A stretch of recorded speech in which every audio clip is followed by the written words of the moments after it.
آية قصيرة تقرأها فقط 11 مرة وسترى الناس تنبهر من جمالك، وأيضا يراك الناس أجمل نساء الكون. أنصح بها أي شخص يعاني من سحر تشويه الجمال فليقرأها ويتسلح بها وسيصبح جميلا في أعين الجميع. السلام عليكم ومرحبا بكم في قناتكم عالم المساء.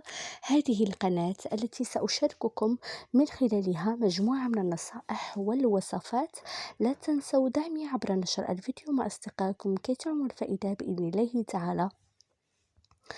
اليوم إن شاء الله سوف أعطيكم أسرار هذه الآية التي تقرأها بإذن الله فقط 11 مرة، وسوف إن شاء الله يعطيك الله القبول الرباني ويعالجك من مشكلة سحر تشويه الجمال الذي يراك الناس بأنك قبيحة الوجه، فبسبب السحر سوف تتعالجين بإذن الله بفضل هذه الآية الكريمة التي تقرأينها فقط 11 مرة في كأس من الماء، تشربي منه القليل والنصف الآخر تمسحين به وجهك، أو يعني تسكبينه في بخاخ من الماء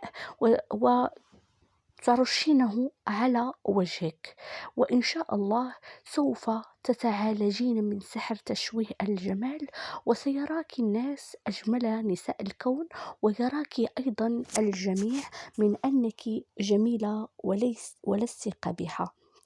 هذه الآية هي من سورة ياسين، الآية 72.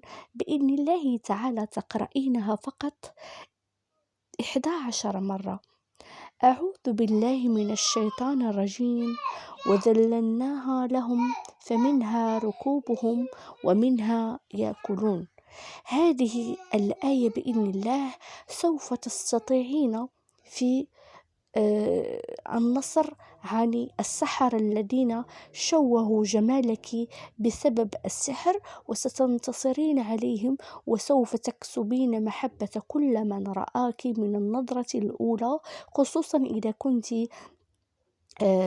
فتاة يعني كما كنقولوا عاطية العين، وكانوا الناس كيشوفوك الخطاب كيجيو والهضرة عليك، ولكن بعد آونة لاحظتي أن كل هذه الأشياء ذهبت ولم تعد، وترين نفسك يعني قبيحة، خصوصا في المرآة عندما تلاحظين نفسك، تشاهدين نفسك في المرآة، يعني تلاحظين أنك أصبحت قبيحة بسبب تشويه الجمال.